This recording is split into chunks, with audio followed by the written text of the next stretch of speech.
अहमदनगर के संगमनेर में दंगा नियंत्रण दल के एक पुलिसकर्मी पर 100 से ज्यादा लोगों ने जानलेवा हमला कर दिया।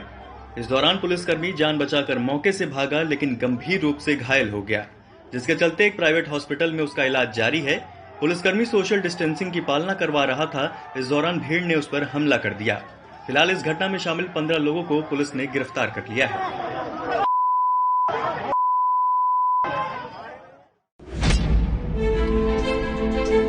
कोरोना महामारी केंद्र सरकार के लिए आपदा से ज्यादा अवसर बन गई। मोदी सरकार राज्यों को जो वैक्सीन दे रही है उसमें भी जमकर टैक्स वसूल रही है। राजस्थान के स्वास्थ्य मंत्री सुभाष गर्ग ने आरोप लगाया कि कोरोना महामारी के दौर में भी मोदी सरकार कमाई में लगी है।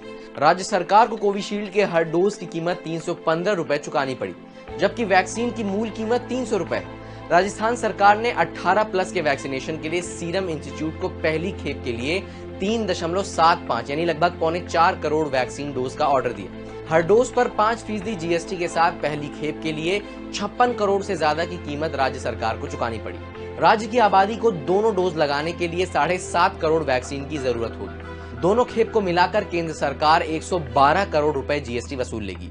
अगर केंद्र जीएसटी माफ कर दे तो 18 लाख से ज्यादा की आबादी को वैक्सीन के दोनों डोज लगाने जितना पैसा बच जाएगा। बागपत में 4 बच्चों की दर्दनाक मौत का मामला सामने आया है।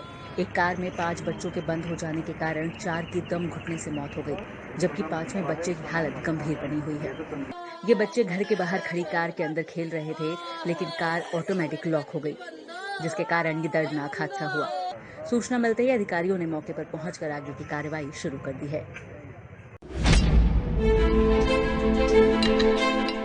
आंध्र प्रदेश में कोरोना का नया वेरिएंट मिला था। वैज्ञानिकों का दावा था ये 15 गुना से ज्यादा खतरनाक है, लेकिन इस दावे को हैदराबाद के centre for cellular and microbiology ने नकार दिया है। आंध्र प्रदेश के जिस N440 के स्ट्रेन की बात चल रही है वो पूरे कोरोना संक्रमण में 5% से कम पाया गया है। संस्थान के डायरेक्टर राकेश मिश्रा ने कहा, संभावना है कि ये स्ट्रेन जल्द ही गायब हो जाएगा या फिर दूसरे वेरिएंट इसकी जगह ले लेंगे।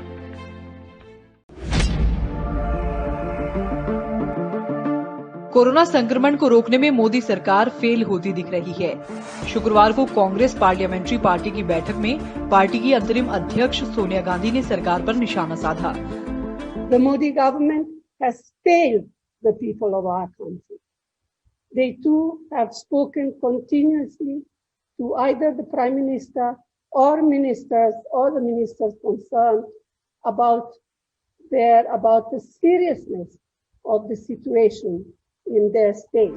सोनिया गांधी ने कहा, महामारी के दौर में सिस्टम नहीं बल्कि मोदी सरकार फेल हुई है। केंद्र सरकार रिसोर्स का सही तरह से उपयोग नहीं कर पा रही है।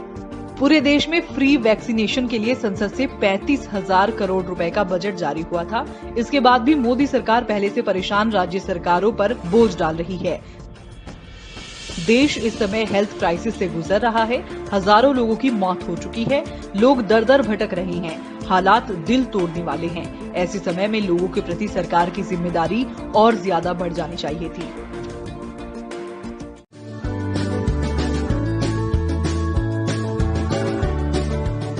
ये खबर फिल्मी है, कैसे बताएंगे, लेकिन सबसे पहले सीसीटीवी देखिए। आपने एक मुस्लिम शख्स और उसकी बेगम को देखा। दोनों छेड़खानी की रिपोर्ट दर्ज कराने थाने पहुंचे। नकली मुस्लिम शख्स का नाम है कृष्ण प्रकाश। जी हां, सही सुना आपने। कृष्ण प्रकाश ने पुलिस स्टेशन में जाकर बताया कि हम अपनी बेगम के साथ खाना खाने निकले थे। कुछ गुंडों ने बेगम के साथ छेड़खानी की और कीमती सामान छीनकर भाग गए। हमारी शिकायत दर्ज करने की मेहरबानी करें और गुंडों को गिरफ्तार करें। ड्यूटी पर तैनात पुलिसकर्मी उनके साथ घटना स्थल पर गए। अब असली कहानी भी जान लीजिए। शिकायतकर्ता कोई और नहीं बल्कि पुलिस कमिश्नर कृष्ण प्रकाश ही हैं और उनकी पत्नी के किरदार में एसीपी प्रेरणा कट्टे थीं। वहीं पुलिस कमिश्नर ने बताया कि हिंजवटी और वाकड़ पुलिस स्टेशन में उन्हें अच्छा रिस्पांस मिला। जब पुलिस विभाग की परीक्षा लेने के बाद कमिश्नर ने अपनी वेशभूषा हटाई तो पुलिसकर्मी हैरान हो गए। साथ ही पुलिस कमिश्नर कृष्ण प्रकाश ने ड्यूटी पर मुस्तैद पुलिसकर्मियों को शाबाशी दी।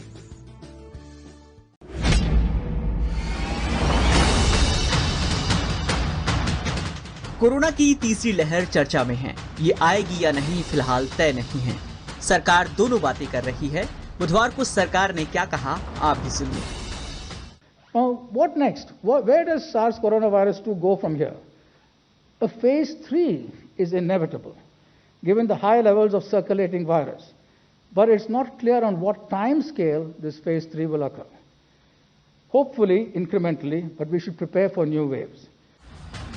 यहाँ सरकार की ओर से कहा गया कि तीसरी लहर आएगी। अब शुक्रवार को सरकार ने तीसरी लहर पर दिए गए बयान से अपने कदम पीछे खींच लिए हैं। सुनिए। The third wave may not happen in all the places or indeed anywhere at all. It depends much on how effectively the guidance is implemented at the local level, in the states, in districts, and in the cities everywhere.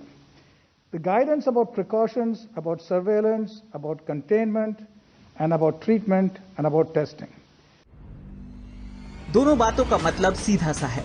सुरक्षा, mask, sanitisation, vaccine, दवा और दूरी बनाई तो corona की तीसरी लहर नहीं आएगी, यानी टल सकती है। और अगर लापरवाही बरती तो फिर तीसरी लहर भी आएगी और हम सब खामियाजा भी भुगतेंगे।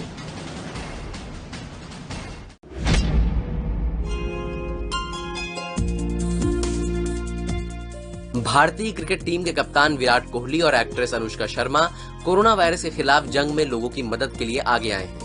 दोनों ने कोविड-19 महामारी के खिलाफ देश की लड़ाई में मदद के लिए 2 करोड़ रुपए का दान किया है।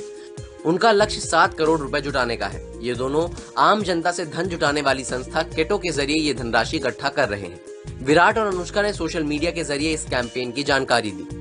Hi guys, things have been very tough for India as we fight the pandemic, and it really pains us to see our country suffer like this.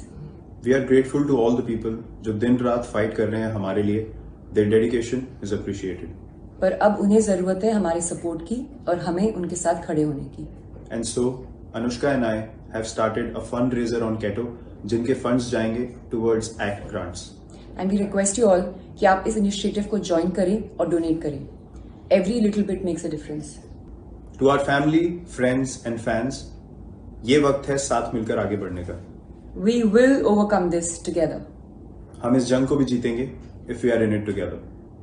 Stay safe. जय हिंद। दोनों ने अपने फैन से अपील की है कि वो उनके अभियान को समर्थन दें। इस फंड रेजिंग प्रोग्राम को 7 दिनों तक चलाया जाएगा। इसके बाद जमा राशि को ACT ग्रांट्स को सौंपा जाएगा।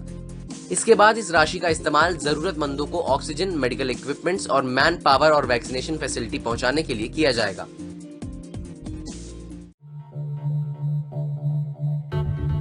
कोरोना की दूसरी लहर जारी है। इस बीच उत्तर प्रदेश में भी लगातार कोरोना के नए मामले सामने आ रहे हैं। कोरोना की दूसरी लहर के बीच उत्तर प्रदेश में पंचायत चुनाव हुए और नतीजा सामने आने लगा है। पिछले 1 महीने के अंदर प्रदेश में कोरोना की रफ्तार 120% तेजी से बढ़ी है। ऐसा नहीं था कि इन चुनावों को रोका नहीं जा सकता था। हजारों की संख्या में शिक्षक, सरकारी कर्मचारी इस चुनाव में झोंक दिए गए, क्योंकि सरकार को अपनी सत्ता से मतलब था, अपनी जीत से मतलब था। कोरोना की किसी को चिंता नहीं थी।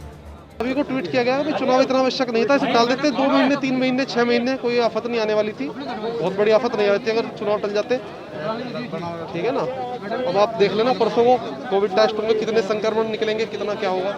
जान इतनी सस्ती थोड़ी है कर्मचारियों की। पुलिस वाले लगे हुए हैं, शिक्षक लगे हुए हैं, इनके परिवार है, छोटे छोटे बच्चे हैं। ये लेडीज को देखिए, छोटा बच्चा लेके, इनके परिवार में कोई होगा नहीं, छोटा बच्चा लेके आना पड़ा उन्हें। आप देखो कैसे बच्चे का ये बच्चा संक्रमण से, किसी को शुगर है, कोई हार्ट का पेशेंट है, लेकिन कोई सुनने वाला नहीं है। सब अंधे बहरे गूंगे भी हो गए। अभी ये पीछे ये न्यूज आई थी 2-3 दिन पहले कि कर्मचारियों को 25% चुनाव की वजह से कोरोना हो रहा है। इनको काउंटर कम से कम 4 चाहिए थे, और पीठासीन के लिए 4, प्रथम के लिए 4, द्वितीय के लिए 4, चतुर्थ के लिए। जब मैंने अधिकारी से बात की तो उन्होंने कहा कि हमारे पास आदमियों की कमी है। जब आदमियों की कमी है तो आप चुनाव क्यों करा रहे हो? लोग चुनाव न कराने के लिए मना करते रहे, लेकिन इनकी सुनने वाला कौन? कोई नहीं। इस दौरान लगातार मौत का जाल प्रदेश में फैल रहा था। लोग एक बेड के लिए गुहार लगा रहे थे, सांसों के लिए संघर्ष कर रहे थे, लेकिन सरकार किसी की सुनने वाली नहीं थी। लोगों ने चेताया भी, लेकिन सरकार ने नहीं सुनी। चुनाव के बाद काफी लोगों को कोरोना बढ़ेगा, बढ़ने की उम्मीद है। बढ़ने की उम्मीद 100% बढ़ेगा। लोगों की जान खतरे में है। लोगों की जान खतरे में है इस चुनाव की वजह से। इस अव्यवस्था की वजह से। तो चुनावी आवश्यकता नहीं था, इतनी बड़ी महामारी है, लाखों लोग संक्रमित हो रहे, फिर भी उसके बावजूद चुनाव रखा गया। क्या समस्या आ रही है आपके सामने? समस्या आप देखिए ना, आप 100 में से 99 लोगों से बात करो, 99 लोगों को समस्या है। सोशल डिस्टेंसिंग का कहीं पालन नहीं हो रहा, मास्क आधे अधूरे लगे हुए हैं, किसी की नाक से हट रहा है, किसी के मुंह से हट रहा है, ठीक है ना। इतना ही नहीं, इस महिला दरोगा को देखिए, गुहार लगा रही है कि मैं बीमार हूँ, मेरी ड्यूटी मत लगाओ। जहर खाने की धमकी भी दी, लेकिन सुनने वाला कौन, और इसका परिणाम आपके सामने है।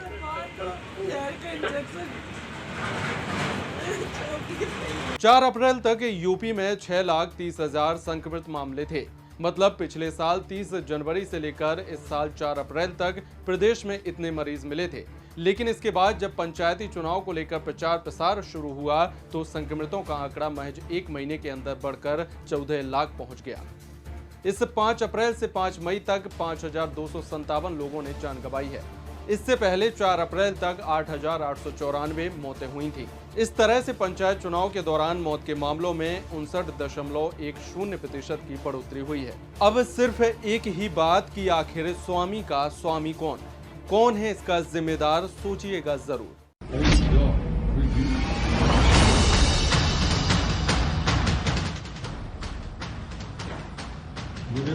ये तो होर्डिंग बना होता है यहाँ तो।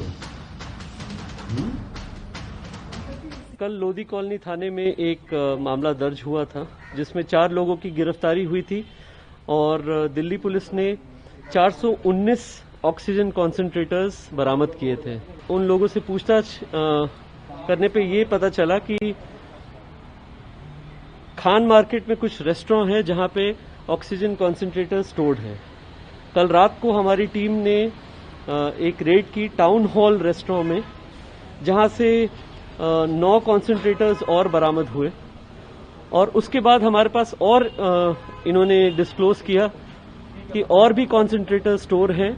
एक खान चाचा करके रेस्टोरेंट है वहां पे, तो हमारी टीम वहां पे भी गई और वहां 96 ऑक्सीजन कॉन्सेंट्रेटर्स स्टोर्ड मिले। Total all in all 524 concentrators की अभी तक रिकवरी हो चुकी है और भी इन्वेस्टिगेशन आगे बढ़ रही है। ये ऑक्सीजन कॉन्सेंट्रेटर्स जो थे ये एक कंपनी थी जिन्होंने इंपोर्ट किया था और ये चाइना से इंपोर्ट हो रहे थे। 16,000 से लेकर 22,000 तक इनका कॉस्ट होता था। कुछ कॉन्सेंट्रेटर्स 5 लीटर के थे, कुछ कॉन्सेंट्रेटर्स 9 लीटर के थे और फिर इन्हें यहाँ पे इंडिया में लाके मनचाहे दाम पे बेचा जा रहा था। कुछ कॉन्सेंट्रेटर्स को 50,000, 51,000 पे बेचा जा रहा था, कुछ कॉन्सेंट्रेटर्स को 60,000, कुछ कॉन्सेंट्रेटर्स को 70,000 और 71,000 तक इन्होंने मनचाहे दाम पे बेचा है और उसको होल्ड भी कर रहे थे।